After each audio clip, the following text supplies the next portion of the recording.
Hi there, everybody. Thanks so much for joining us again. This is our podcast, Why Are You Worried About It? We are on a journey towards a better you, so we're so excited you're here with us. I'm Lindsay Bush, HR Director for Country Crossroads. And hey, everybody, I'm Susie Arbo, and I'm a licensed professional counselor. We are all about trying to get the word out to the masses about mental health and about living your best life, being healthier and happier mentally, emotionally, physically, all of the All the things. things, all Yes. encompassing. Mm-hmm. Sounds like easy task, though, right? Yeah.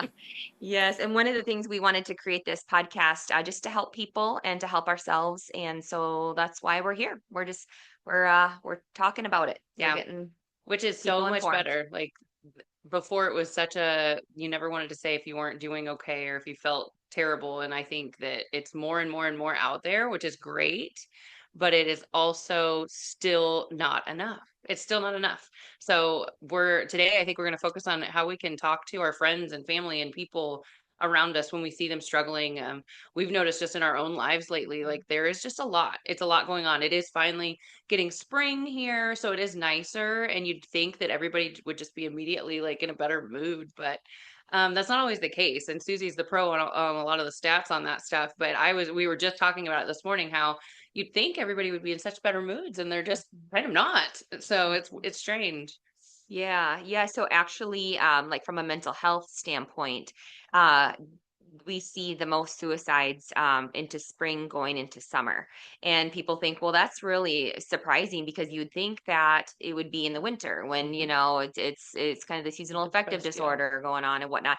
But really, what happens is that finally people have kind of went through all that, kind of went through the hard things, and then during this spring, they kind of start having that energy to finally attempt or do something. And so it's kind of an It's so alarming sad. statistic.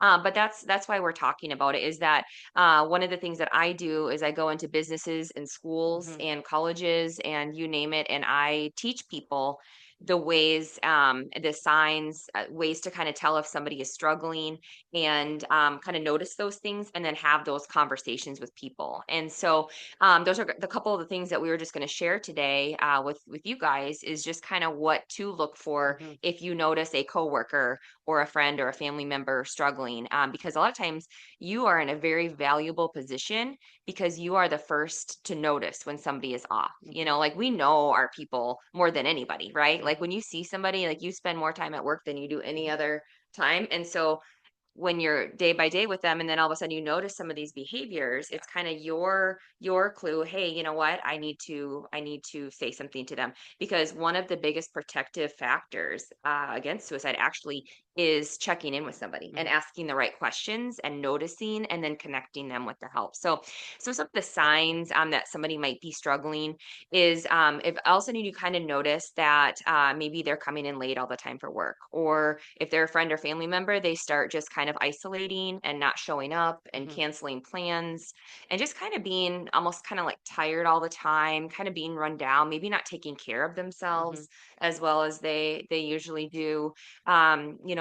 Not having a lot of energy, feeling hopeless for the future, that this is how it's always going to be.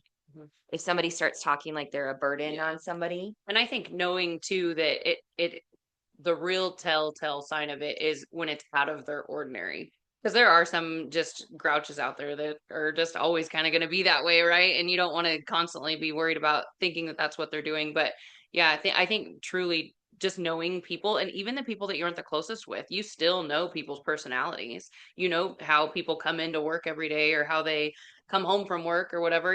So you know those kind of things. Even if you don't get along with them and talk to them a lot, you can still pick up on things.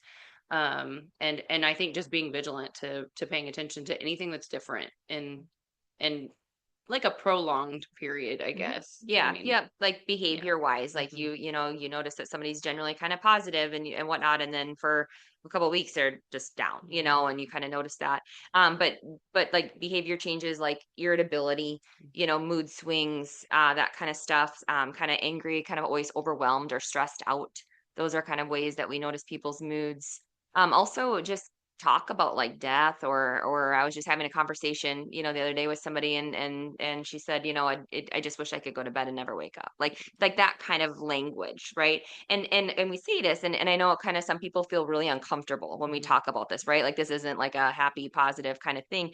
However, these are truly things that if you notice these things and you're able to kind of do it, a conversation right there can save a life. And so Mhm. those are some of the main kind of signs. And one thing I do want to share with people, if anybody ever tells you that they ever had a plan, or that they have a way or the means or the intent to do anything to harm themselves, that is a huge red flag that that person needs help. And so just always take that seriously. And I don't know about you, but I would never want to know that I knew that about somebody and Mhm. I didn't take that next step to help them. And I, as a young therapist, I used to get really like worried, like, oh gosh, are they gonna be mad at me, if I Yeah. if I get them the help, or whatnot. And no, people always come back. And there's a lot of statistics actually supporting the fact that if somebody actually attempts suicide, the people that live through it immediately regret it and they want to live. And so even the story about the guy who jumped off the Golden Gate Bridge, Mm. and he goes around, he speaks all over the nation. He's got a book, he's amazing, but he always talks about how that was a defining moment in his life. He jumped and then he wanted to live, and so now he's an advocate for it. But so those are kind of some of the things to kind of to look for. um we did want to tell you guys too, then what do you do with that, right? Like Mhm. let's say you do notice your loved one and they're kind of struggling, and they're kind of having a hard time. What do we do? Is we notice, and we ask, and we just say things, just in a really kind of gentle way. Hey, you know what, I noticed, Stephanie, that things seem different for you. It seems like maybe you're overwhelmed or you're really stressed out, and I'm just wondering if you want to talk to me about it. And just asking some of those open-ended questions.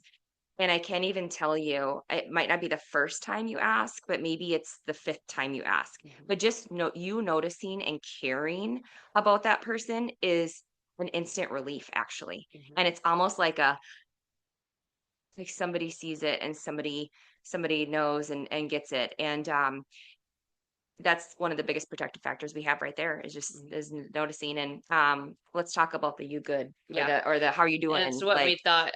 It makes me think about it all the time because I'm constantly. I love our merch and stuff. We love our t-shirts, and so we've had a lot of people that are always pushing for just a shirt that says "you good," like. And I think it's important, and it's a great starting piece, but it's not enough.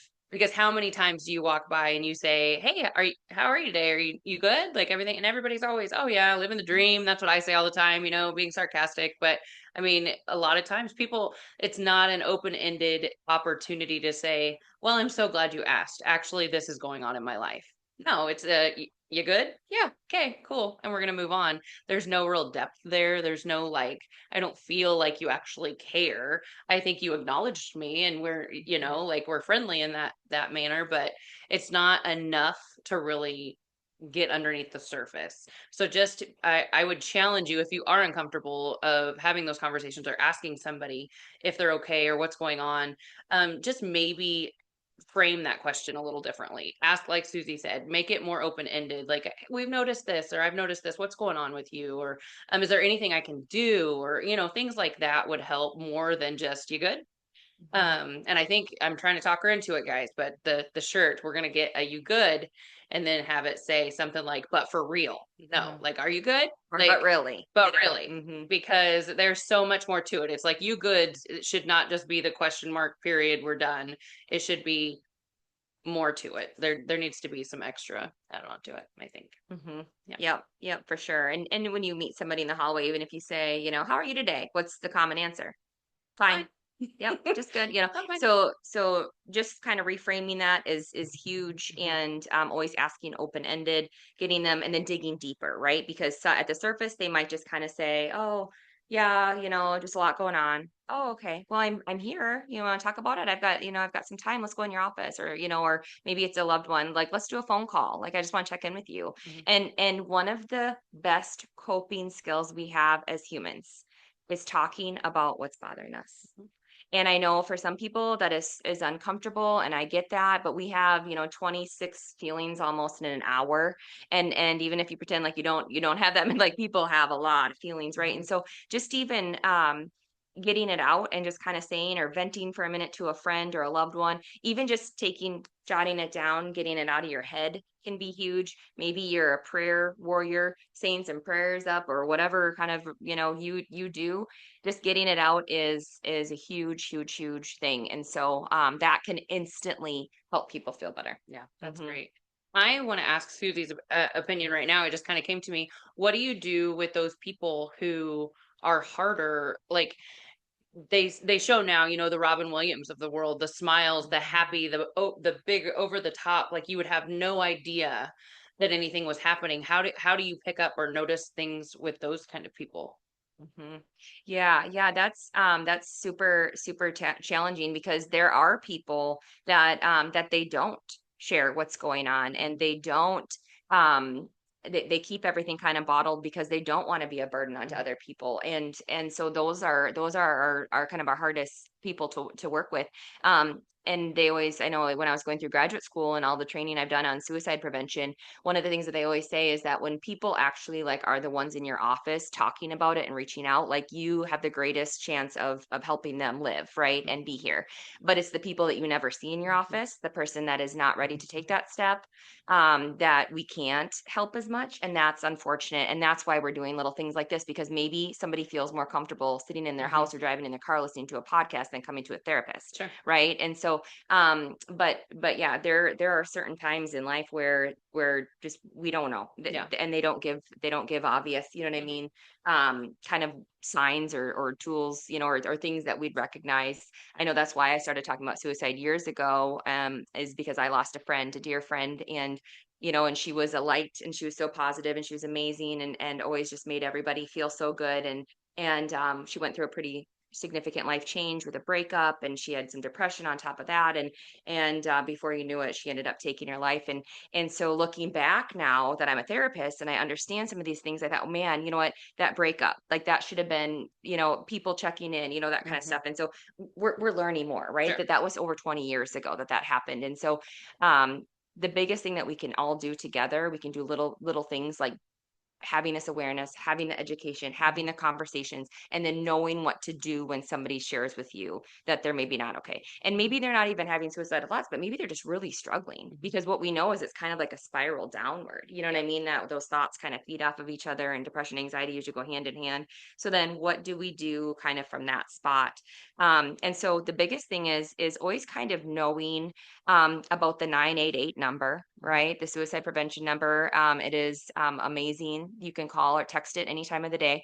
There's resources in every community almost. Mhm. We're out in the rural areas. We always try to keep it rural, but there are mental health therapy places. There are crisis centers now. I know, like, Mhm. in our area, we have Compass, has a crisis team that works with people.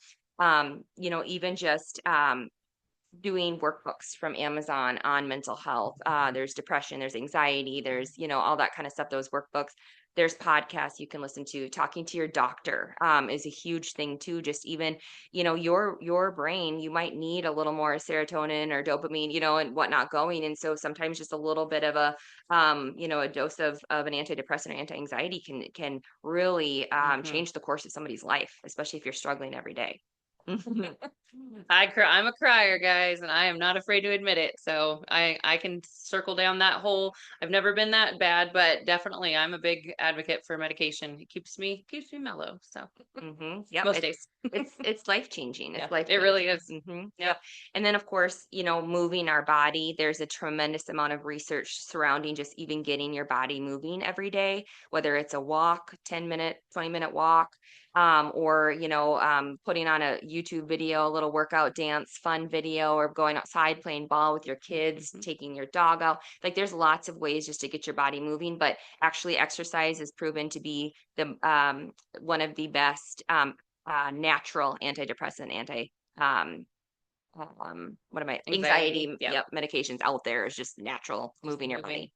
Getting up and Hmm. going. And that's hard for me, but it is good to know that there are things to do. And I know, working in this field now, on the admin side of things, I know one of our biggest fears is that people, when they do finally take that step, it's a scary step to ask for help. So if you are somebody that's out there, or you're afraid of maybe you have an EAP you have to go through, or you have to, there are, it seems like there's a lot ahead of you that you have to go through to really get help. But truly, I would just challenge you to open up to like one person, Mhm. open up to one person and see how much help you might be able to get right there. Just talk about it, write it down, do something. Don't let the barriers that seem like they're so big get in your way of getting the help that you might need, because I know for us it's terrifying. We hate knowing that people are making the biggest jump just to get help, and they'll come through and we'll get them on the intake, and one little hiccup might make them push back and decide Mhm. not to do it, and it's sad. Like, we know that people need the help. So and it is it's a hard step to take, but I just challenge you to really take it. Don't be afraid to just try. Mhm. Yeah, absolutely. And there's a lot of people like we kind of try to take a really kind of a different approach a lot of times to therapy and whatnot, and we see a really wide range of people. Mhm. Sometimes people think, well, therapy is just for people with mental illness, and that's so not the case. I mean, we see business professionals, we see business owners, we see doctors, we see teachers, we Mhm. see moms, we see dads, we see kids, we see you name it in the professional world, Yeah. everybody, and there's a lot of professions I think that people don't even realize that really are in those top 10 highest risk. And so I actually spend a lot of time speaking like to construction workers and manufacturing because they're in the top 10 actual of attempting suicide, and then even dentists, veterinarians, farmers and ranchers are all up there, and you think about that. And so we're really trying to end the stigma with that. We see a lot of men, a lot of people kind of out there in rural America working hard, and and we're paving the way, and we hope that you kind of join us, just having these conversations with people, talking about it, making it okay. Mhm. If you work for a business, advocate for it, ask for for them to support mental health in any way that they can, with your family members. Be a parent that has those conversations with their kids. I know I've worked with parents before, and they say, "I don't ask because I don't wanna know."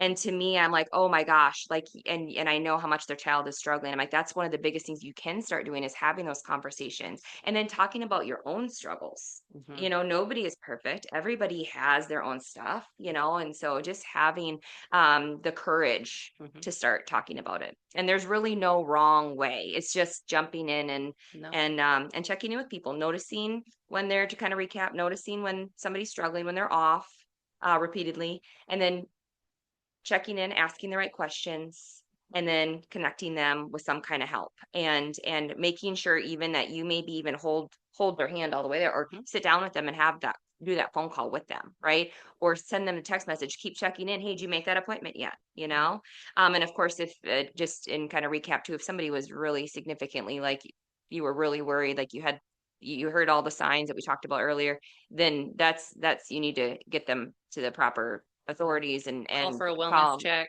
You can Yep. do lots of things. That One emergency thing room. we always think is I would much rather have a friend or family member mad at me but and alive than the alternative. So, I mean, it's okay. They'll get over it, but you need to do what's right in that moment. Yep. Definitely. Yeah. Absolutely. So we just want to challenge you guys to kind of do your own little kind of check-in, see how you're doing today with your own mental health, and if you're kind of going through a hard time or a rough time, do something about it, right? Whether it's get your body moving, whether it's say some prayers, talking to a friend, getting into therapy, there's Mm. medication, whatever it is Lots of for you, take options. those steps and then help your loved ones, your coworkers, your family do the same, and let's keep talking about mental health and get the word out. Yeah, thanks so much for being here, guys. We love to hear from you. Please let us know if there's any topics that are heavy on your heart that you want to talk about with us, because we are learning and growing with you. So we love that. Follow us on Facebook, Country Crossroads Counseling, and our website, countrycrossroadscounseling.com. Thanks for being here.